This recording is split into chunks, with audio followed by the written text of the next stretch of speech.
还记得那个自称爷爷在山里种茶叶的小姑娘吗？现在可能早就长大了。他们升级了身份和话术。你以为骗子只骗老人吗？其实现在的骗子比你想象中的更厉害。他们不仅懂算法，懂心理学，甚至还懂你在焦虑什么。在这个信息精准投放的时代，连骗局都是定制化的。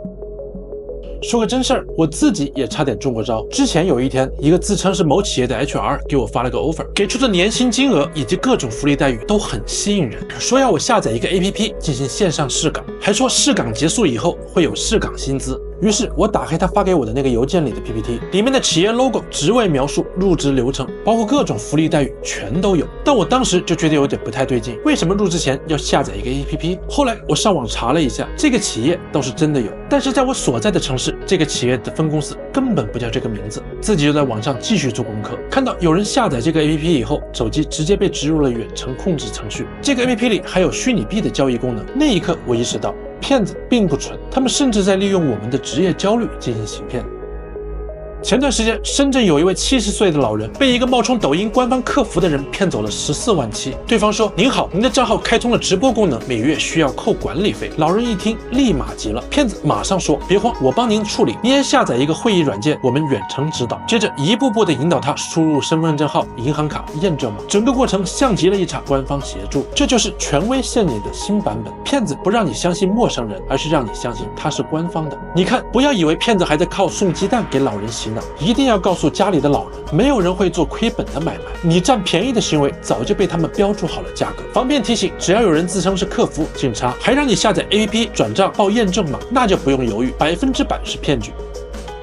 而年轻人最容易被未来的焦虑推进骗局。咱们先说说几个最近发生的，比如浙江有伙人用招募网络主播包装骗局，合同上写得很漂亮，最后你就被罚金、违约金压得喘不过气来。还有湖南有位大学生，听说有个轻松的兼职，结果对方要你交身份证、银行卡、手机号，一部分任务竟是帮忙转账，最后发现那些钱全是诈骗款。再比如说，现在有种骗局，告诉你 AI 能预测高考题目，很多人跟着买预测课程，马上被骗。最危险的就是那种杀猪盘的骗局，首先骗取你的信任，陪你聊天，让你小额投资，再一步步引诱你投入大钱。所以年轻人不要以为零成本小投入就能捞一把，任何看起来零成本有保障的兼职，都值得你停下来问自己一句：这个好机会为什么会砸在我的头上？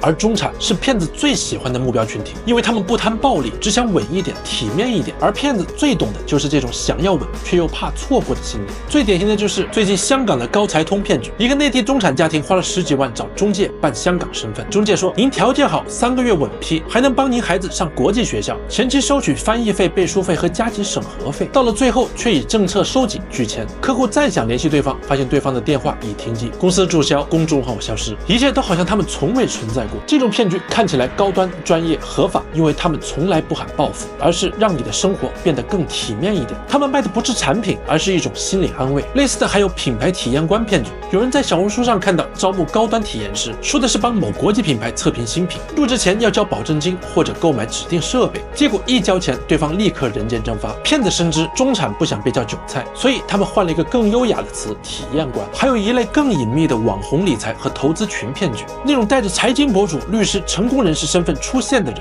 用几张 P 的收益表就能把你骗进高收益投资计划。你看到的每一个月入几万的成功案例，其实都是剧本里的演员。这些骗局的共通点只有一个，他们从来不喊天上掉馅饼，只暗示你可能比别人聪明一点。中产被骗不是因为贪钱，而是因为太想稳健，太相信自己能判断风险。而骗子知道，越是自信的人，越容易低估被操纵的概率。防骗提醒：真正的机会从来不以先交一点钱为前提。无论是香港身份、海外投资，还是品牌体验官、民企内推，当你感觉到那份体面来得很容易的时候，那个往往不是机会，而是陷阱。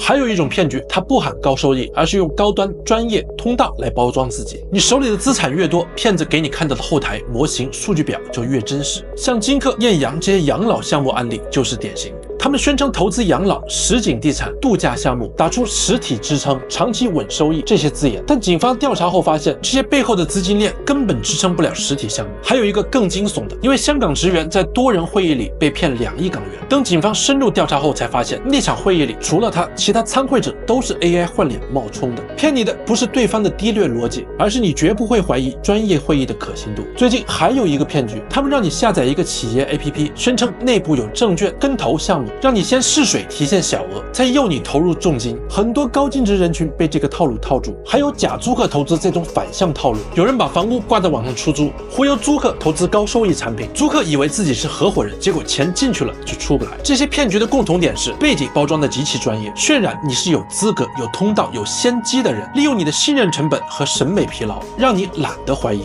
方便提醒，不要光顾着看公司名、合同、后台图表，那往往是骗子最擅长伪装的。当有人让你下载专属 APP， 参加内部会议，配合审查账户时，一定要停下来问一下自己，为什么只有你有资格？你一定要记得，最好把所有的步骤，包括合同、公司信息、工商注册、资质，全都通过第三方，包括律师、注册机关审核清楚，再做决定。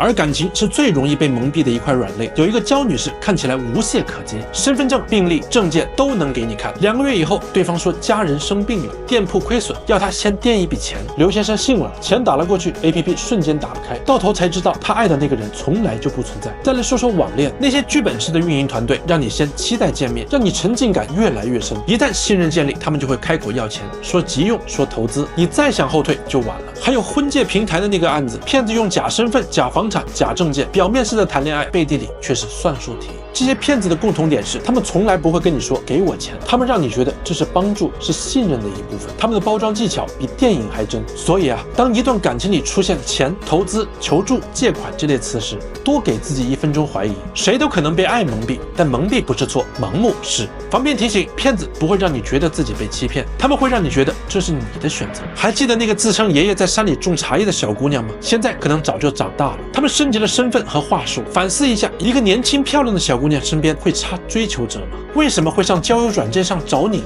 是图你年纪大，还是图你不洗澡？同理，一个身高1.85米、8块腹肌、阳光帅气的霸道总裁，身边也从来不会缺女性追求者。他们没有时间网恋，那种霸道总裁爱上灰姑娘的戏码不会出现在你的身上。还有那些所谓的好大哥、好大姐，不会无缘无故带着一个穷小子发财，除非你身上有他们想要的东西。其实这些骗局的本质都是精准投放。老年人被权威欺骗，年轻人被好奇欺骗，中产被体面欺骗，有钱人被自信欺骗，而所有人都活在我不会被骗的自信里。所以当一个机会看起来太好，当一个人对你太体贴，当一个消息看起来太官方，都请多问自己一句，为什么这个好事会轮到我？好了，这期内容就到这里。如果你也喜欢我的内容，请关注、点赞、转发、收藏，咱们下期再见。